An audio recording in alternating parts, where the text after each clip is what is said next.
Welcome to our Hatchery Live. My name is Jose Leal, and I'm here today with my partner, Matt Perez.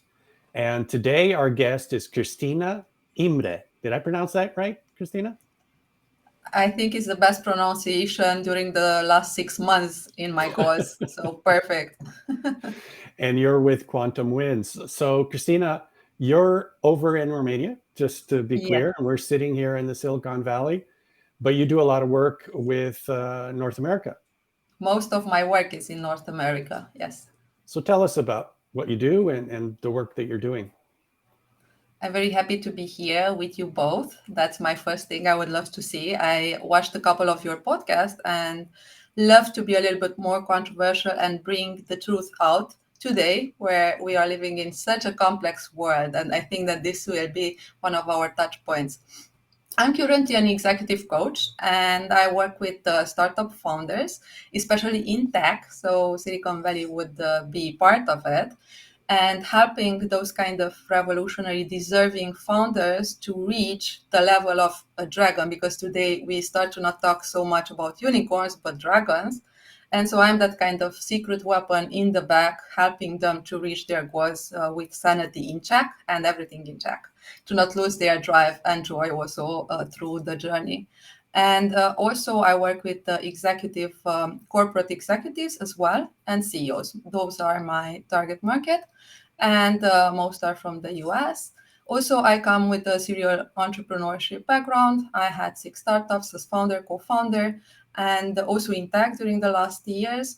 So, as I like to talk about myself, having 2 decades in the trenches, understanding human nature and business combined, because basically my journey was through that. Very cool.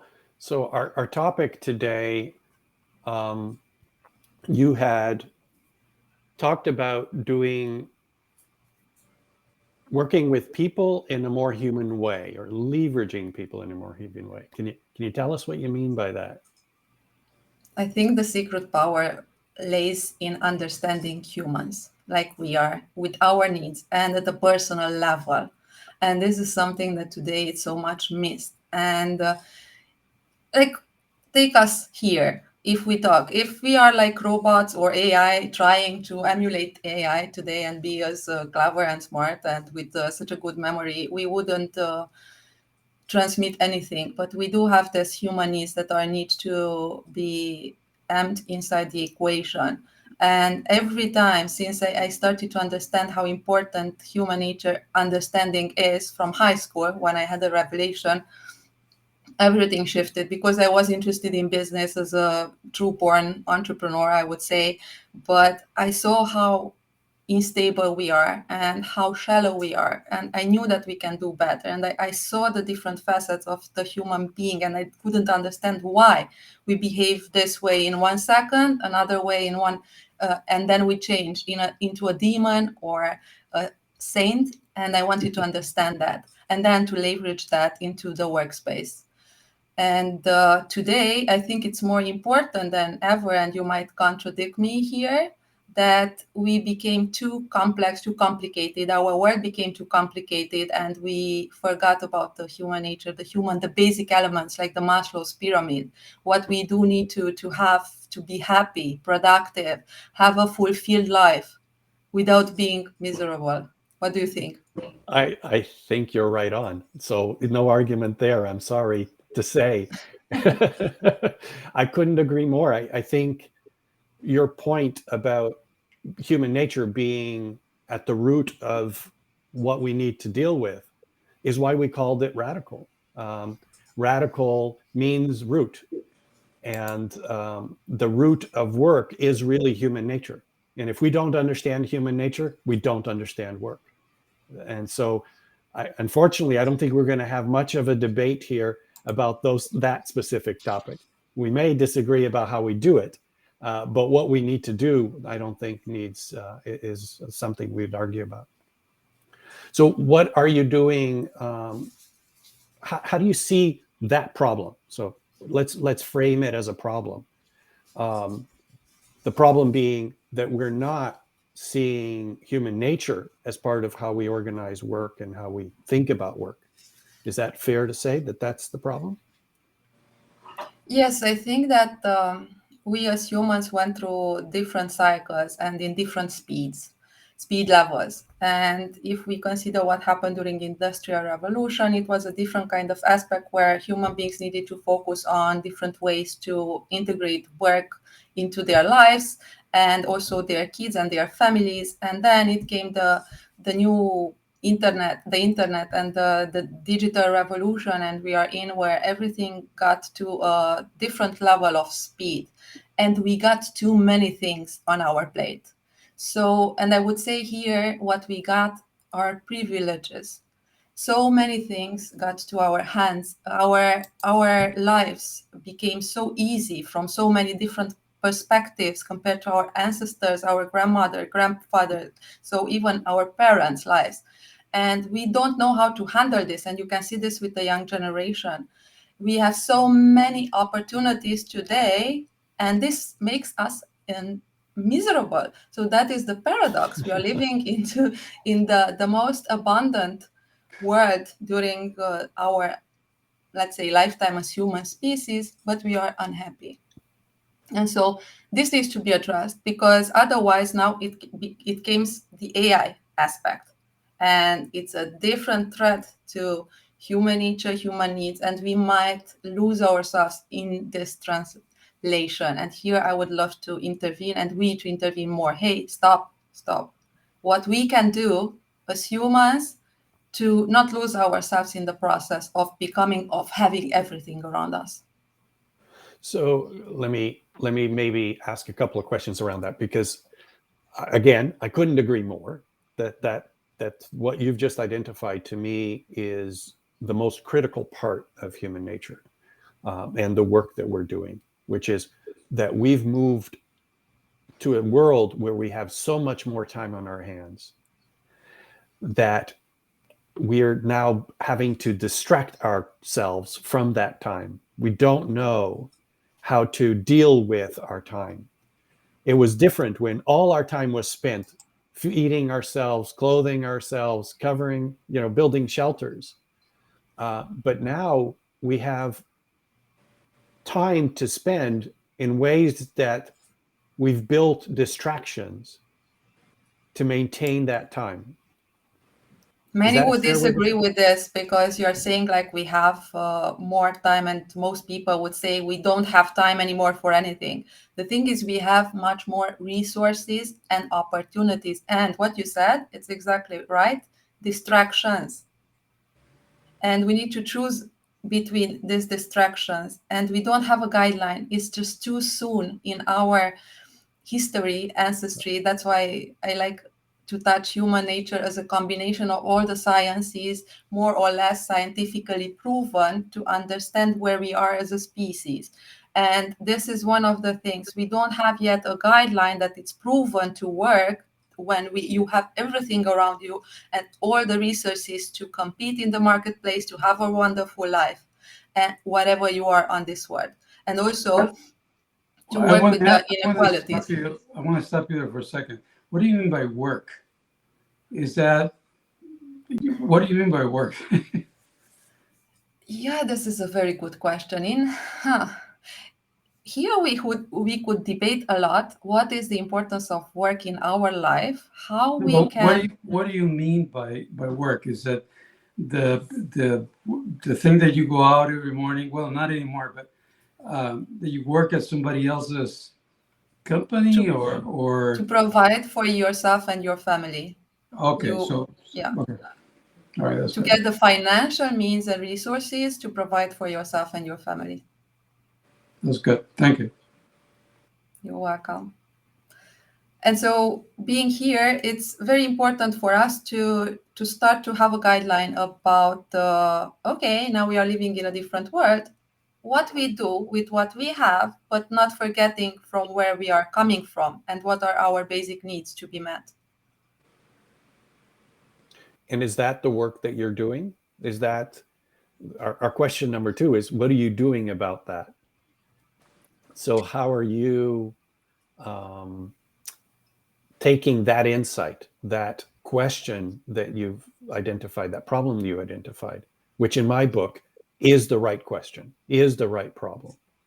You know, as more I work, and with the years, I noticed that yes, this is basically my job, and I need to start to simplify things with my clients and the companies I work with, because we became so over complicated with systems, with structures, with what we need to do, competing with robots and computer, that we should do what they do anyway and will do better than us, not knowing how to leverage technology in our favor, seeing it as a threat, and also trying to compete with it as humans with other kind of capacities and abilities.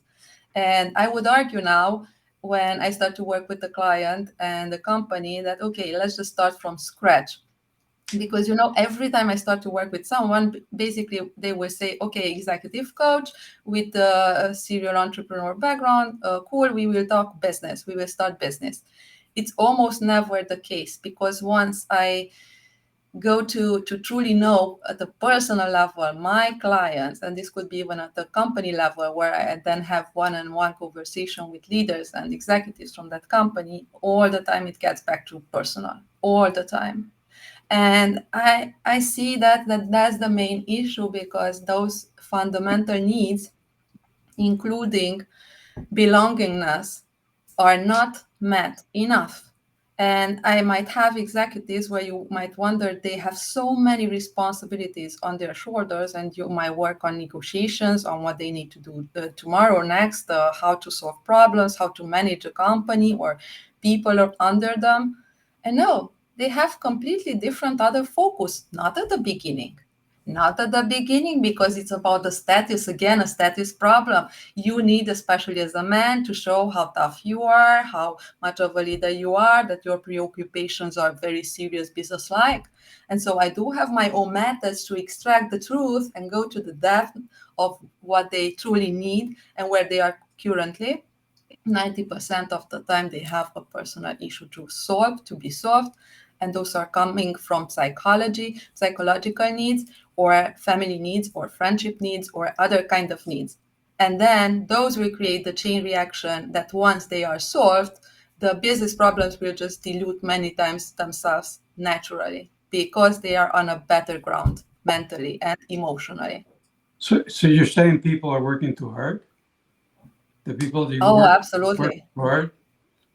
Yes, and they have so many expectations to be perfect. We have the expectation to be perfect now. Just look at the internet, right? You should have a perfect profile all over the social media where you have a profile. You to look good, what you are posting. Everything is about branding today, and everything can be now so much leveraged with some help.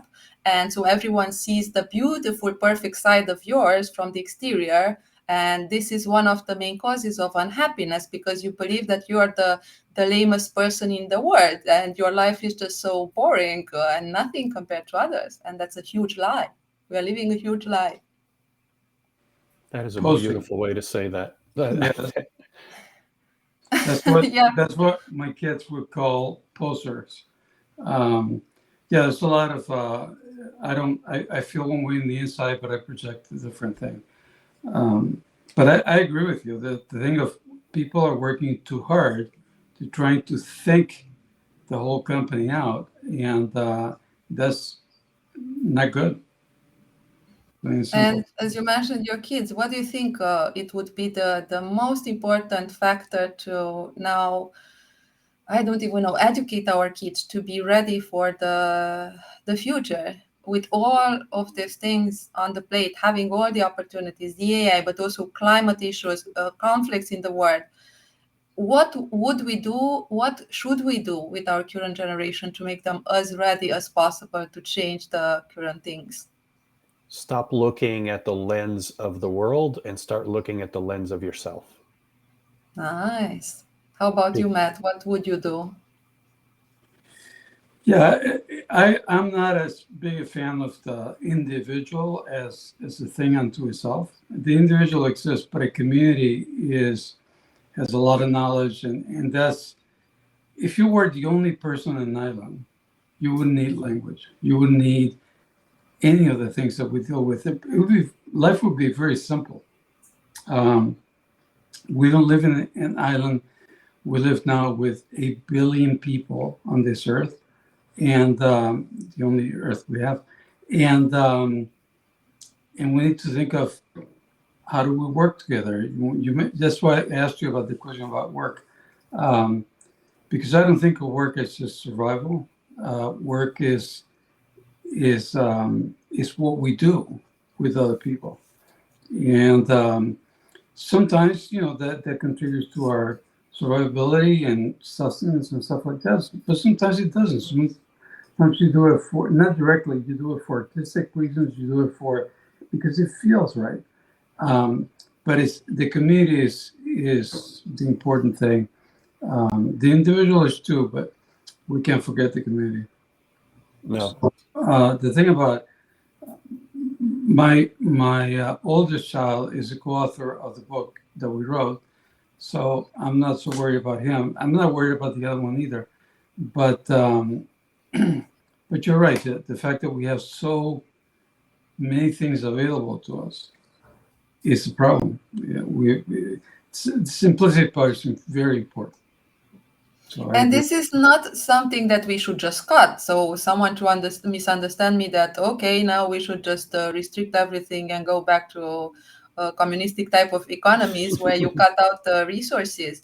No, but you do need the guidance. And as a child grows up and needs the education from family and then school and society, the same way our current generation, especially the young ones, they do need some guidance and what direction to go and what it is important. Otherwise, that's why they are now so susceptible to suicide, depression, and anxiety. And they are looking for something else, not financial means, as we can see through the last statistics, but happiness, belongingness. They feel so lonely.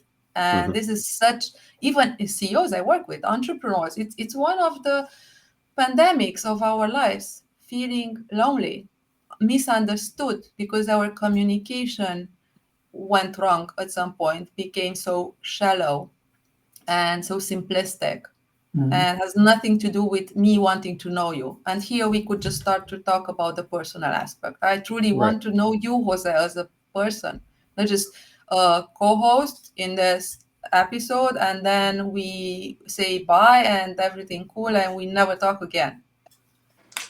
That's not value, you know? Right. And the conversation, I mean, your point is super well made, as is Matt's. Matt's point around community is very valid. But community, I like to think of community as understanding myself and then understanding what I need from you, and the community, you doing the same thing in return. If I don't understand myself, and I am going around just doing what you do because that's emulating what everybody else is doing, that's what we've created. Everybody's emulating everybody else. I suspect when you talk to your founders, you find that they're doing what somebody else has done. They describe their products as this, but like that. In other words, they're describing it as what somebody else has done in many ways, right? And so you mean they are not authentic enough? They're not connected with themselves as much as they're connected with other people and other things that are happening. And so when they have a new idea, they can't frame it from themselves. They can only frame it from others because they're not in touch with where that idea came from.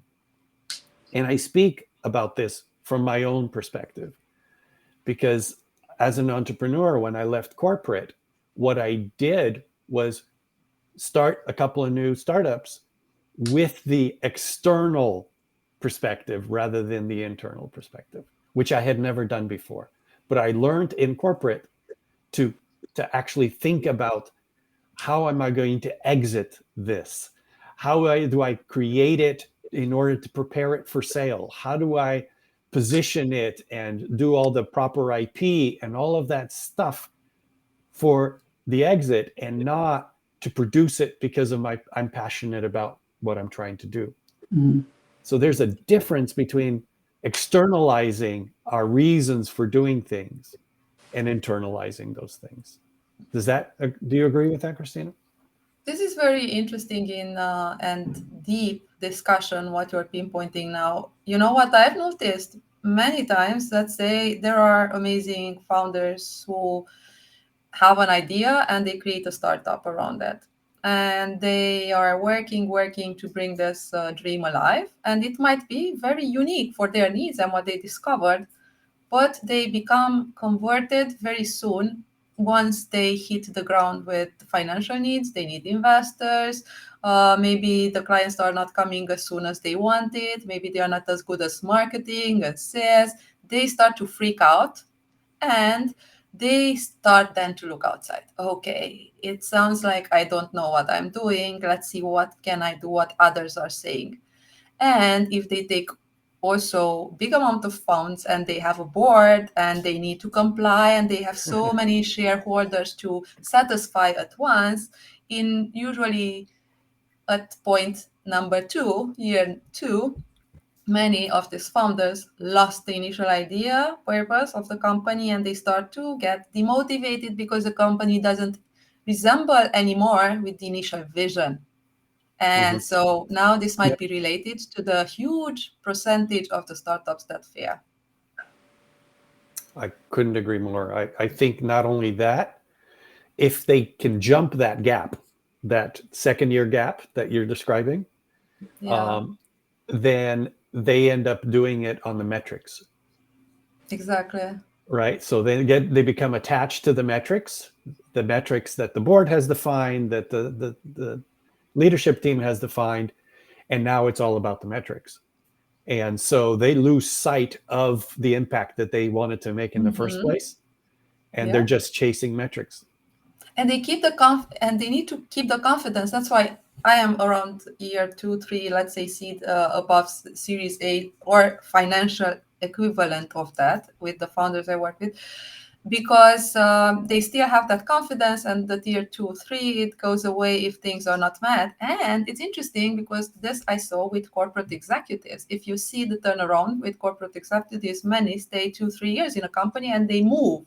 It's not just because, okay, I had a mission and I solved it and I go to another company.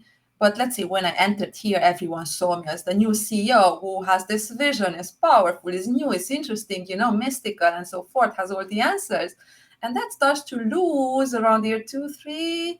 And so, okay, it's better now to move because that was my power now. And okay, they also have their shareholders, their board, and they just lose that ground of grit they had initially that could be similar to a startupper. Okay, now I need to move. So it's interesting because I saw these connections. I'm not sure if you saw something like similar. Absolutely. I wonder, with your experience, because you've probably been in contact with more startups, diverse startups than I. Yes. With your experience, how many are actually able to stay connected to that initial passion through that gap of disconnecting? They're no longer the go-to guy in their mind. They lose that sense of themselves. I would say this matches with the percentages of startup successes around, and even the investment percentages of 10%. 1 out of 10. Some, maybe 2, but closer to 1. 1 out of 10 startups. And this, again, it's so personal because it's directly correlated with the personality, the traits, the behaviors, and the strength, the backbone of the founders. If I also invested, so I was an investor, I was a venture partner, so I did a lot of things to understand this human nature and business combined, and it was intentional because I wanted to have the broad perspective. But also when I invested, and today, if I would go back to my investor hat, I hope I will soon, sooner than later, this would be my first thing I would look now, today, the founder. Not the idea as much and the potential of the market, because these are the two main things all the investors and ventures are looking today, the founders and how big the market is. And Right. it's growing, not decreasing. And so some have this, some favor founders, some the market, or both. For me, it would be the founder 80%, 80 today, Mm-hmm. if I would be to invest in a startup. Matt, did you have any thoughts? There was a comment that came online. It says, when they chase the metrics, they wind up working 24/7, affecting their relationships, families, etc. And that's what I meant by they're working too hard. So yeah, it absolutely happens. And really, what you're calling the metrics, they're all financial.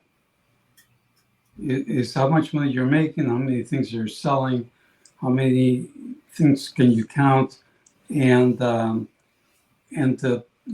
thing that they brought to the party that made him powerful and all that stuff was not necessarily about money. Yeah, they wanted to be wealthy and do well and stuff like that because that's important for people. But when it becomes nothing but the metric, that financial metric, is when things start affecting relationships and making you sick and things like that. And I'm speaking from experience. When you try to focus on that and say, I'm going to get really good at that, is when you fail the most. So we're close to the half hour. I don't know if you have any questions. Yeah, I think we have a few more minutes, so let's maybe try to wrap this up. I want to get a sense of Cristina's vision for this. So we move towards understanding human nature. We connect people to themselves. We reduce the focus on the external metrics and the external concepts of why we're doing this. And where does that lead us?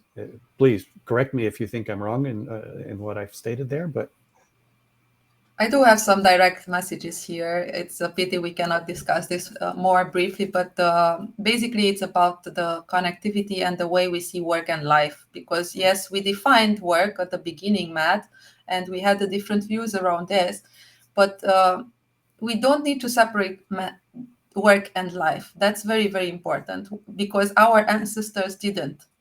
The tribes, and if we go through evolutionary psychology, because it's a lot in my work, also anthropology, to really understand where we are coming from, what work and why, from an evolutionary perspective, this was very, very key, and we didn't separate the two. In order to separate and just create that kind of life-work balance, for me, that's a big B, and it doesn't work because there are different parts of our lives. We do need to integrate them and see them as complex things. If I work with you too, Jose and Matt, and you are my coworkers, maybe I would love you to be integrated in my personal life and go with you to tennis in the weekend or swim and know your kids and have parties together. And this was in the past something that brought a lot of happiness because people didn't saw this kind of disconnect that creates so much barrier and unhappiness between us. And so for me, people I work with or teams I create are part of my extended family. And those who work with me know that I use this term a lot, extended family. And this is how I would see things work much better in the future. And when it comes to KPI, and with this I finish, maybe I give some ideas to others, and especially corporate executives and startuppers. I do have my personal KPIs with my clients. We define them at the beginning of my coaching program, and that might be like relationship with my wife, with my kid, with the way with my personal health. And so they quantify where I am in all this things, and we have a note based on that and what it means with segments. And then each month we give another note, and those are the KPIs that are reflective on the personal aspects of our life. Mental health, physical health, spiritual health, not just financial or business. That's awesome. Good. That's very, very good. Yeah, we need to talk some more, Cristina, because I couldn't agree more with your vision and your intention of how we move forward. Next time, I might invite you to my podcast. Yeah. Well, maybe we can co-host the podcast, because that Yes, sounds There you interesting go. too. that would be the So- best. So next week we'll have Lisa Gill. Lisa is a tough leadership trainer, and she also runs a podcast called Metamorphosis. Metamorphosis, or Yes. something about metamorphosis and leadership. Leadermorphosis, that's what it's called. Oh, there you go. And I've been in her podcast as well, and very smart, very nice person. So that'll be the person next week. So we're looking forward to that. And thanks to Cristina for all the energy that you brought to the podcast. I really appreciate that. And My pleasure. And with that, I think we're done. Thank you again, Cristina. Thank you also for inviting me. Bye, everyone. Bye. Bye.